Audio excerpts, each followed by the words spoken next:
Welcome back to Yo Who's Hungry, and today we got a special meal for y'all. And what we got is what we got? I thought you was gonna say you got a special guest. Anyway, mommy's in the house. Hey. But yeah, today Prince is gonna be making loaded taco fries. Anyway, y'all, let's get to cooking. That's right. Let's get it. All right. First thing we want to do is because this is going to be a 3 to 4 part recipe, but it's going to be quick and easy. We promise. All right. We're going to be making loaded taco fries. All right. So we're going to need our ground beef. We're going to brown our meat. We're going to make some pico de gallo. Plus we're also some cheese sauce. Yes. And I think and what French else? fries. Pretty much. Anyway, first thing we want to do is add our ground meat to the pan. So here's the thing. This is an 80-20%. So once the meat starts to break down, aka render, you're going to have some oil in the pan. Now, after everything is cooked up and we do have that excess oil in the pan, I wouldn't suggest that you keep it. It's not going to be flavorful, okay? It's just going to be oily and greasy. So we're going to drain that oil off. And at that point in time, then we're going to season. And when it comes to the seasonings, we're going to keep it basic, right? Budget friendly, most importantly, right? But yet we're not going to compromise on taste. Everything is still going to be delicious. Once the meat is cooked, we're going to come back and show you how to drain the excess oil off. Now that our meat is fully cooked, what we're going to do is we're going to push it to the other side so that way it can drain the oil. And as you can see, as the meat renders even more, we're getting more and more oil. So I'm going to go in there with our paper towel. All right, this part, please be careful. The oil is really, really hot. We lowered the flame, of course, and at this point, as you can see, the meat is frying, right? It's getting a nice brown coating, which is perfect. All right, time to season. We're gonna start off with adding some onions, followed by finely chopped garlic. Since the pan is hot, we're gonna add our onions. Allowing the little bit of oil that remains in the pan is going to help us to brown and saute our onions. We're going to cook our onions down until they become slightly translucent, aka nice and glossy and shiny. Things are getting a little stuck to the bottom of the pan. No worries, don't get nervous. We're going to add a little bit of water to loosen things up. We're going to create somewhat of a steam effect, and we're going to keep cooking. When it comes to cooking, a lot of people, they get nervous when certain things happen and it's like, oh my goodness, I think I screwed up the pot. I think we need to stop cooking, or better yet, I'm never gonna get in the kitchen and cook again. It's not, no. Get in that kitchen and keep cooking. You understand me? Now here's the thing. When things happen, there's always usually a way to fix it. Just don't be nervous, be confident. All right, we're gonna add some garlic paste. Now, like I was saying, when it comes down to the garlic, you can add garlic paste, finely chopped garlic. If you don't have either or, add garlic powder. That would work out perfectly fine as well. So far, everything is smelling good. The bottom of the pan is deglazed. There's no longer stuck to the bottom of the pan, thanks to our little handy dandy water. Water magic. Water magic, I like that. We're gonna add our little handy dandy taco seasoning.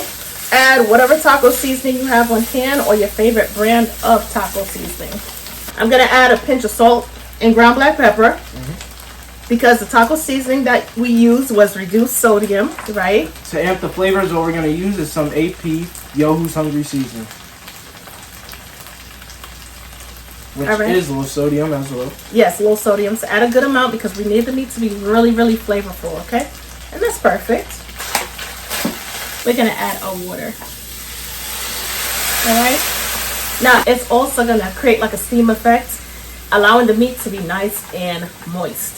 Your great-grandmother, whenever she would make ground meat, which is my grandmother, she would always add liquid or water, rather, to her ground meat, and it would come out just so soft and juicy, like literally melt in your mouth. Perfect.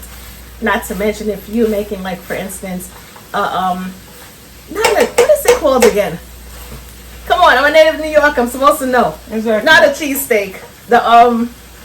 What was the thing that was popular? Everybody started sweating it, and we used to eat that. Chopped cheese. Yes. Not to mention, when she would make her chopped cheese sandwiches, oh my goodness, what? That ground beef was nice and moist. It wasn't like, it just didn't give that ground meat effect. It wasn't tough, you know what I'm saying? But anyway, perfect.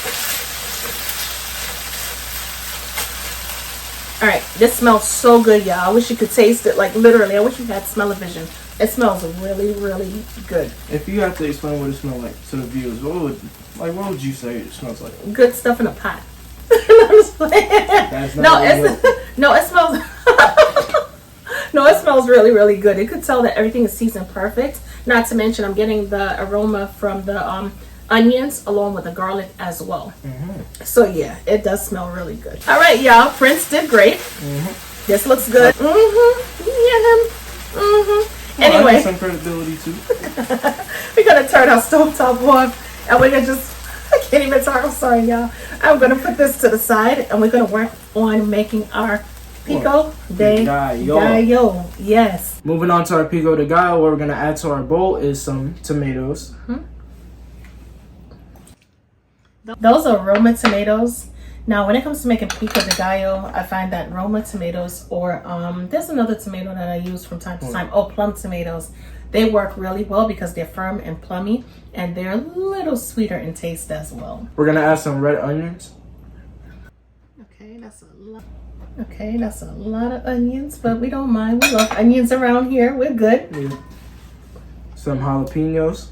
Yes. Now, when it comes down to the jalapenos, we went ahead and removed the seeds on the inside of the jalapeno. All that white stuff, which is called the membrane, and not to mention it has seeds in there, that's where all the spice is kept. All right.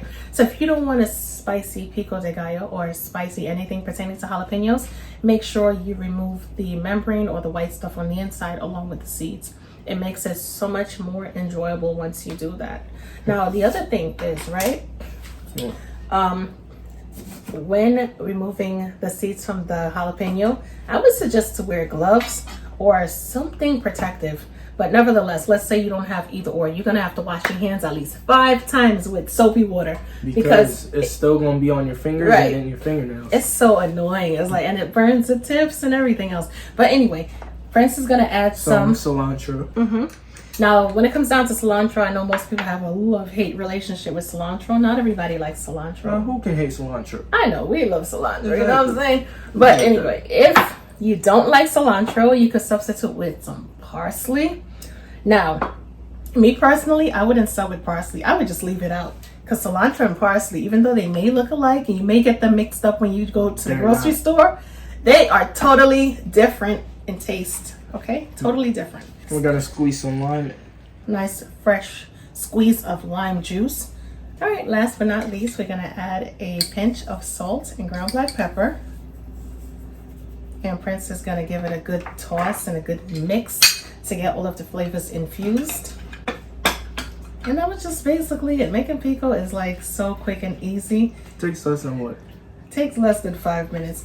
And it's just so good. Less than 3 minutes to be exact.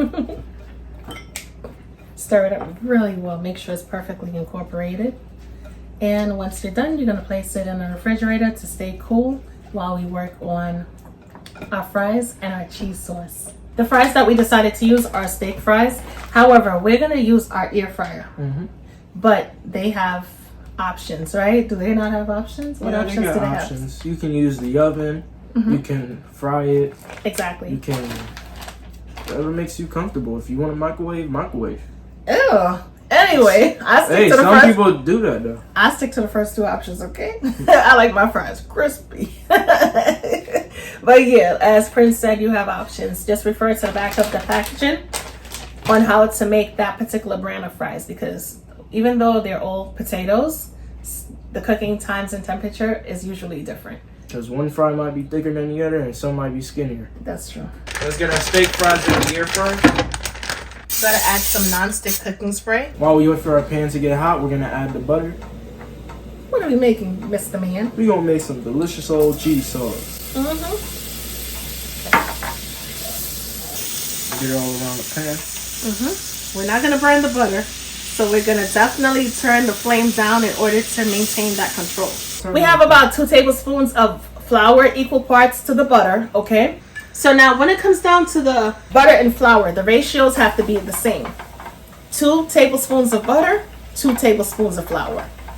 What we're doing right now, come on, you talk to your audience. What are we doing right now? We're cooking the flour so that way it doesn't have a chalky taste. Right, because I don't know about you, but if you've ever made anything consisting of a roux, right? Butter and flour, and you don't allow the flour to cook long enough, what's going to happen is your food, like the end result, like for instance mac and cheese, is going to taste terrible. All you're going to taste is, like you said, that chalky flavor coming from the flour, like that. and it's disgusting. Okay, so you got to make sure you toast that flour up, cook it properly at least for a minute to get that taste out of here. Now that everything is bubbling and looking good, we're going to add our whole milk to the party, and Prince is going to go on with a whisk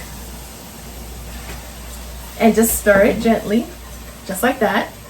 And make sure the milk is perfectly incorporated with the butter and flour. And basically what this is called is a roux. R-O-U-X. Everything is perfectly combined. We're going to lower this flame. We're going to dress this up a bit. We're going to add a pinch of salt and ground black pepper. Nothing worse than a boring roux with no flavor. Garlic powder goes in while Prince is still stirring and mixing. Okay, and smoked paprika goes in as well. It's already done. It's already starting to thicken up. Yep, for a nice little smoky element of flavor. And Who's Hungry seasoning goes in as well. Because guess what? We're always hungry around here. All right, add enough. Perfect. Check out the color of the sauce, baby. You can see it changing. This looks good. Now here's the thing. If your sauce starts to thicken up a little bit, you could go on with some more water or even some more milk. We're going to loosen things up just a tad bit simply because we still have the cheese to add. And if the sauce is already this thick, Man, imagine with the cheese. right, imagine with the cheese. It's going to be too thick, okay? We're going to start adding our cheeses. What cheeses do we have? Mozzarella and cheddar cheese. Sharp cheddar, to be precise. Stir that on in. Okay, looking good, looking good. And I think I'm gonna stop there. Yep. I'm gonna reserve some of the cheese for later. I already just thinking it's up. Ooh-wee. Because of the mozzarella.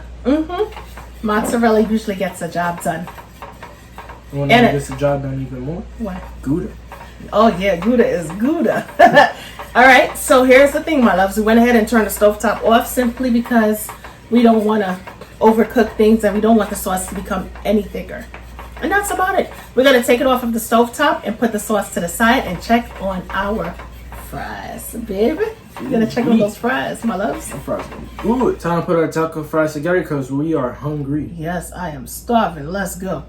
All right, I'm going to take a handful of these hot fries and I'm going to pretend that they're not hot. Check out these steak fries, golden brown. They are gorgeous. And they, ooh, nice and crunchy. Okay. I gotta add some of our delicious cheese sauce. Nothing better than a homemade cheese sauce, right? Ooh, this is good, baby. Make sure to start some over it. I got you. I got you. Don't leave me hanging. Okay, baby. What's next? Meat. You want to do the honors with the meat, or? Yeah.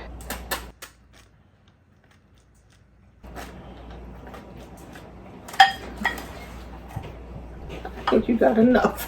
So, I'm tired of waiting. Now let me stop.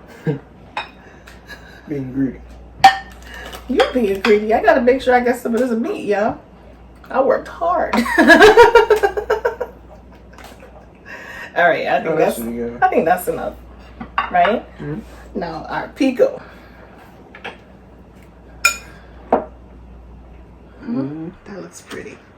I'm gonna let the excess juice drain off. Like fabulous. I like pico, so I'm gonna like do a lot when it comes to the pico. I see where I get my pico love from. Dad loves pico too. Really? Okay. All right, baby.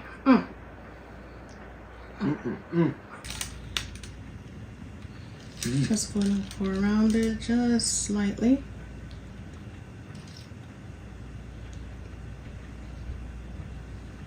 That's good. See, I was about to say, why are you being so stingy? You see this? Gonna add some cheese.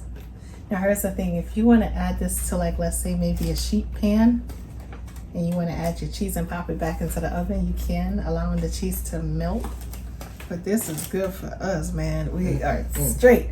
Am I missing anything? Why do I feel like I'm missing something? What could you possibly be missing? My fork. My fork, baby. I am missing my fork. All right, let's go in for the ultimate taste test of all taste test. You ready? Yes, my love. Let us get it. Look at this. Look at this.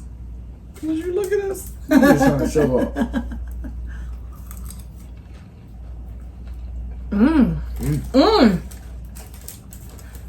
Hey, hey, hey. They're good. Oh, yeah. Oh, my God.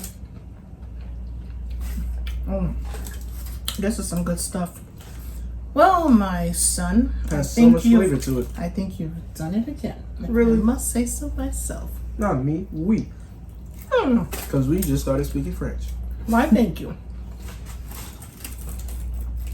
Ça passe, naboule. Let us. Always gotta show off. Later. Adios. This is really good, y'all. Definitely give it a try. You saw how we did it step by step, simple and easy. Pretty good. Don't forget to get your Yo Who's Hungry seasoning because what? We're always hungry in the kitchen. Anyway, y'all, we'll definitely catch you On the flip side. in another video. Yay, yay. Nah, this is loaded taco fries. Oh my goodness. Come on now.